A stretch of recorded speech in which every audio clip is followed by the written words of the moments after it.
Poursuite de la formation des agents de l'ORTM.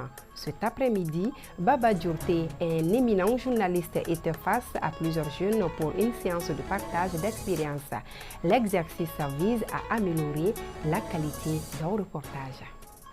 Grâce aux avancées enregistrées en matière de médecine au Mali, 85% des maladies liées au cerveau et à la moelle épinière se soignent.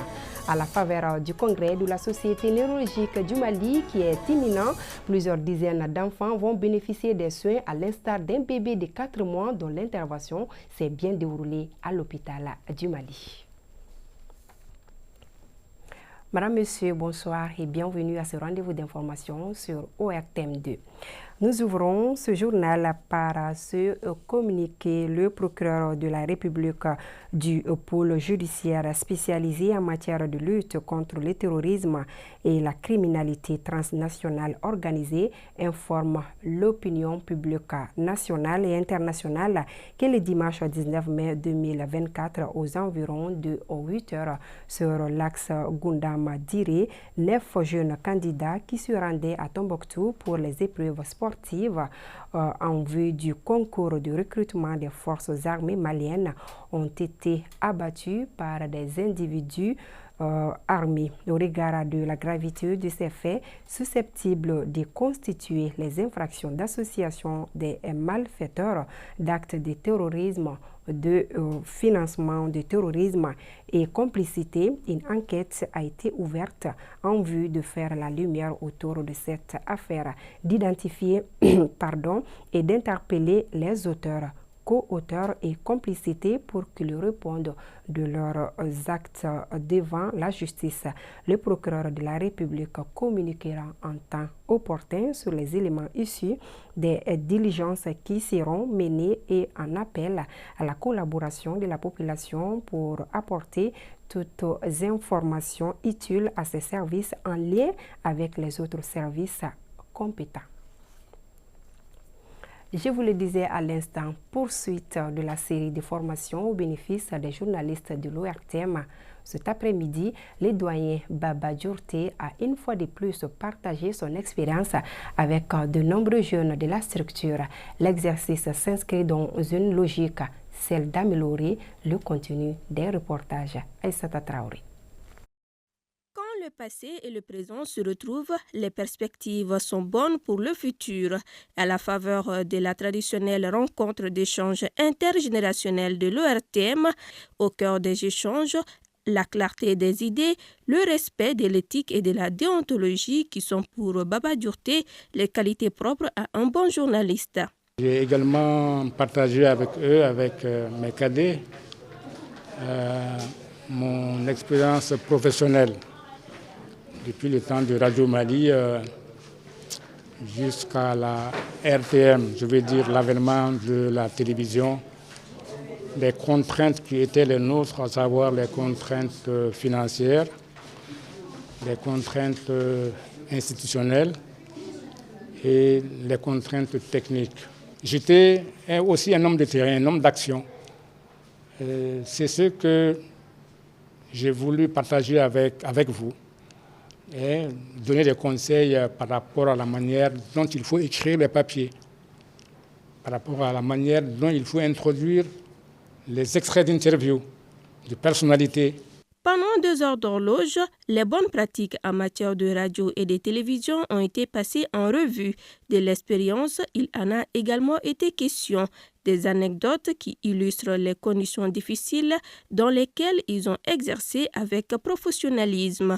Le dynamisme des échanges traduit l'intérêt de l'auditoire. Il nous a fait savoir comme quoi, en tant que jeune reporter, de ne pas se laisser trop distraire, de rester concentré sur le sujet. Et il y a plein de choses à éviter dans ce travail-là. Cette formation est une aubaine pour nous en tant que jeunes reporters et l'ORTM doit toujours continuer sur cette lancée parce que c'est une opportunité pour nous d'apprendre dans la maison mère. On a besoin de la formation. Quand on dit formation, on a besoin aussi des doyens qui sont déjà dans le métier et qui doivent nous orienter dans ce domaine. Je remercie nos directeurs pour cette belle initiative. On a besoin de ces formations. L'école seulement ne nous suffit pas. Cette session de formation a inspiré et renforcé la détermination des journalistes de l'ORTM à continuer à œuvrer pour l'excellence dans le travail. Voilà, merci à Doyen Baba Adjourté. Journée de salubrité au centre de santé de la commune 5 du district de Bamako. C'est une initiative d'un mouvement dénommé Fawde Mali Espoir qui s'inscrit dans le cadre de la journée de l'Afrique. Elle contribue à offrir un environnement sain aux usagers de l'établissement. Aïssata Samaki.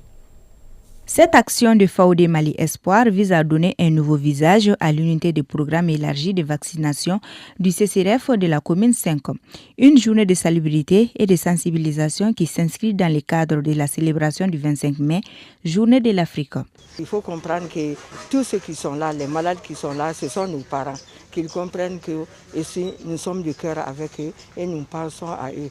Sans la propriété, il n'y a pas de santé. Cette action dont le but est de venir en aide aux malades en leur offrant un environnement sain a été bien accueillie par les responsables du centre.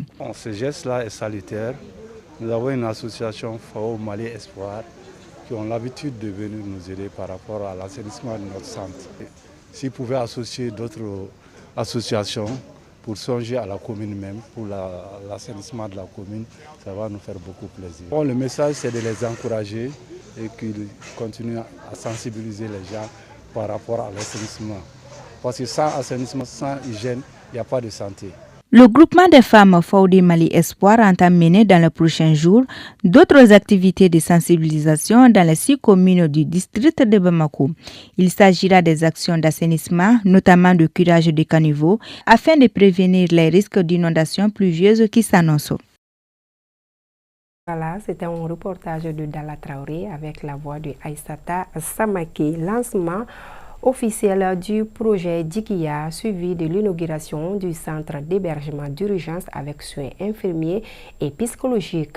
Ce sont là 2 activités phares qui viennent d'être réalisées par SAMU Social, une organisation humanitaire. C'était au sein de son établissement à l'hippodrome en commune 2 du district de Bamako. Ces différentes initiatives devront renforcer les capacités opérationnelles de la structure en matière de protection des droits humains.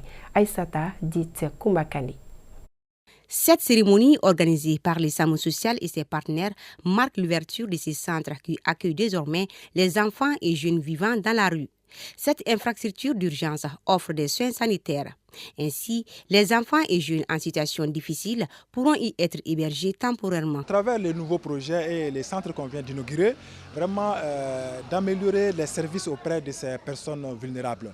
Vous savez, en rue, les enfants sont au carrefour de différents besoins médicaux, psychosociaux, besoins de mise à l'abri, besoins donc de réintégration sociale, vraiment et d'autonomisation.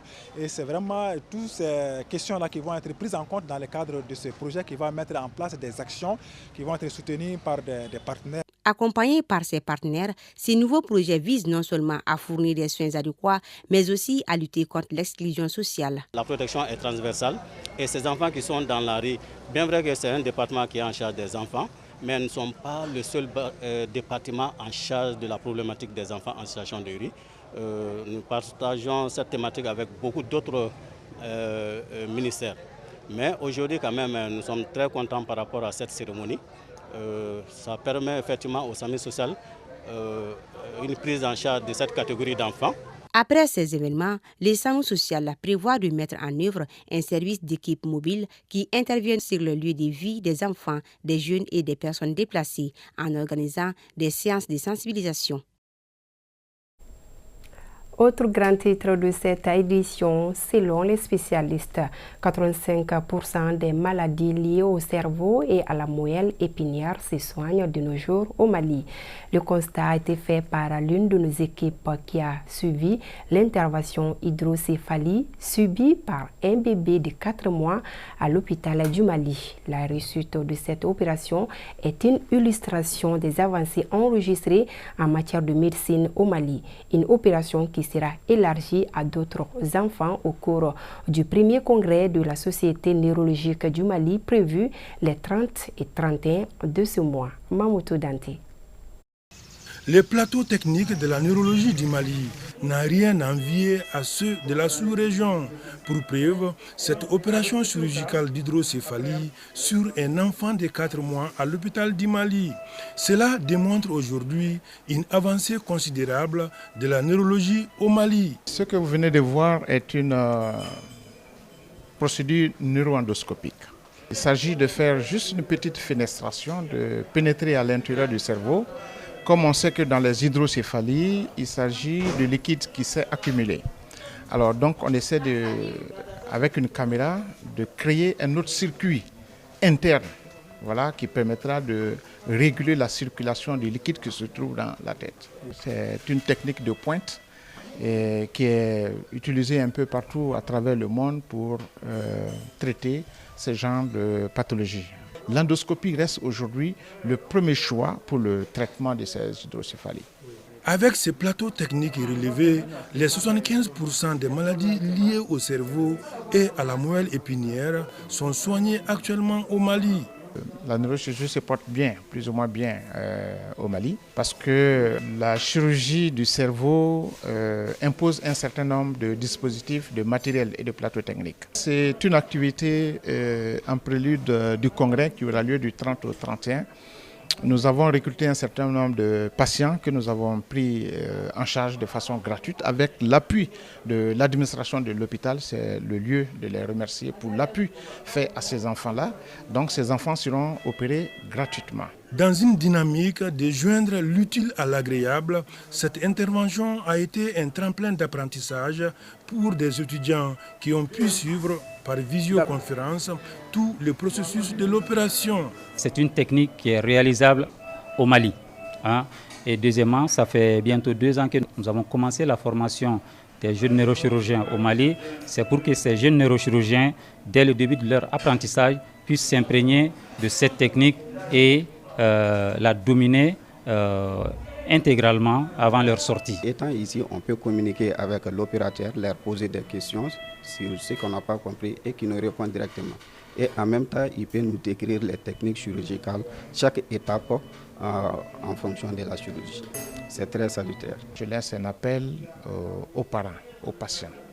Dès lors que vous avez une affection neurochirurgicale, n'hésitez pas. Nous avons de très bons praticiens et le plateau technique est assez fourni pour prendre en charge à peu près 95% des pathologies neurochirurgicales. Malgré certaines difficultés, les plateaux techniques des différentes spécialités en santé s'améliorent de jour en jour au grand bonheur de la population malienne. Un mot d'espoir dans ce journal à la 3e édition de la Coupe Cheikh Amadou Bari, ancien journaliste sportif de l'ORTM, a connu son épilogue. C'était au 759 logement à Irimadjo. La rencontre a opposé le FC Waraba des 1008 logements au FC Calcio de Mayamboukou. L'initiative vise à perpétuer la mémoire de l'illustre disparu, Oumar Nzantraouri. Pour cette affiche, le FC Waraba de Atetebougou 1008 logements habillés en jaune était opposé au FC Calcio de Mayambougou. Au dire des organisateurs de cette finale, le but est de perpétuer la mémoire de Cheikh Amadou Bari qui aura fait du sport une occupation de premier ordre de son vivant. Donc en raison de son travail bien fait, je me suis dit qu'il fallait au moins organiser quelque chose pour commémorer sa mémoire et aussi pour que son nom et son image puissent rester pendant des années, à commencer par les fans du football, mais surtout par toute la population malienne et la plus grande partie, c'est la jeunesse. Après le coup d'envoi symbolique donné par la famille Bari, les deux équipes ont fait de belles prestations devant le public sportif venu nombreux pour l'occasion. La première mi-temps connaîtra un score de 0 partout. En deuxième mi-temps, à la faveur d'un penalty, le FC Waraba réussira à marquer son premier but. Une première sensation pour l'équipe de Atetebougou 1008 logements. À quelques minutes avant la fin du match, la même équipe se renforce sur l'équipe adverse en inscrivant un second but. 2-0, c'est le score final de cette affiche.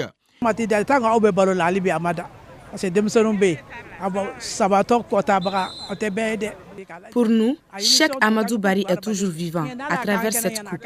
C'est une très bonne initiative car elle nous fait penser aux défunts. Il était une bonne personne. Nous demandons au monde sportif malien de perpétuer sa mémoire en organisant chaque année cette coupe et surtout penser à sa famille. C'est une très bonne initiative, le fait d'organiser un tournoi à la mémoire d'un journaliste sportif. Je souhaite seulement un bon développement de notre sport.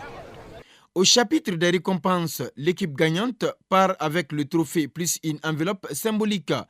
Quant à l'équipe adverse, elle n'est pas sortie les mains vides. Dors en paix, Cheikh Amadou Bari, c'est ce qu'il fallait retenir de cette édition. Merci à vous de l'avoir suivi. Mariama Diallo, elle est déjà prête pour l'édition Kibaro. À demain, plaise à Dieu.